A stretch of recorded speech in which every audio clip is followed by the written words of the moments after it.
من أول مشهد في المسلسل بيقول لك أشرف مات، يعني المسلسل بيحرق لك نفسه من أول لقطة، بس اللي حصل بعد كده ما كانش حد يتوقعه. والسؤال، هل المسلسل فعلا يستاهل الضجة دي ولا ده مجرد شو تركي كالعادة؟ أنا سقراط وده رأيي الكامل عن مسلسل حلم أشرف.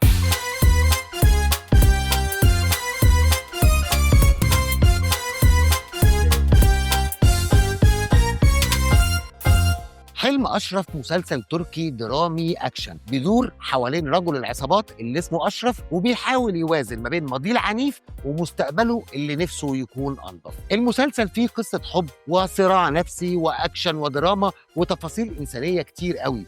ممكن تقول إن القصة مش جديدة بس التنفيذ فيه عناصر قوية، خصوصا لو بتحب الدراما اللي فيها أبطال غامضين وفلاشات بقى من الماضي على المستقبل.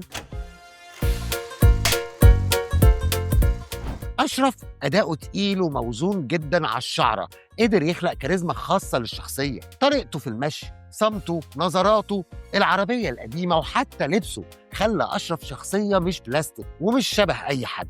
المشهد اللي بينزل فيه من العربية علشان يقابل نصرة أغا مشهد سينمائي حقيقي، نظراته وهو بيخبي نيته حاجة كده من الآخر. أما بقى نيسان فهي قدرت توصل مشاعرها ببساطة شديدة، لكن في مشكلة كبيرة في التناقض ما بين اللبس الفخم والشخصية اللي هي المفروض مش غنية. إزاي واحدة مش لاقية حتى تدفع الإيجار لابسة هدوم على آخر صيحة؟ جوردان ده بقى ملح المسلسل، بيضحكك وفي نفس اللحظة بيخليك تتأثر.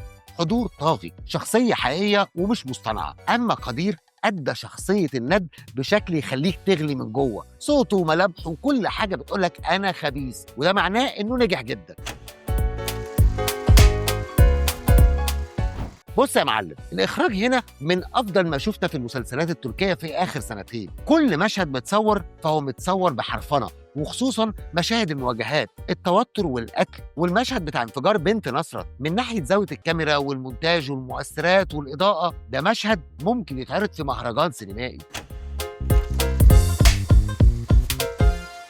السيناريو كان فيه شد وجذب طول الوقت، بس للأسف برضه كان فيه مشاهد ركيكة ومكررة جدا. أول مقابلة ما بين أشرف ونيسان في الأسانسير كانت كليشيه قوي، ومش منطقي إنها تحكي له حياتها كلها فجأة كده. ولا أشرف اللي بيشتري ملعب ب100 مليون للطفل اليتيم، دي مش لقطة إنسانية، دي مبالغة بتفصلك عن الواقع. لكن برضه الحوارات في بعض المشاهد كانت قوية جدا، وكان فيها تسلسل درامي ذكي ويخليك دايما عايز تكمل.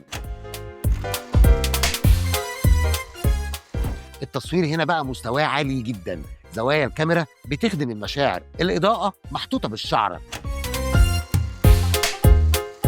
الموسيقى التصويرية كانت عاملة شغل جبار. المشهد اللي نصرت أغا يهجم فيه على أشرف بعد انفجار بنته، كاميرا متحركة وموسيقى مشحونة وأداء صامت، ده مشهد من العيار التقيل.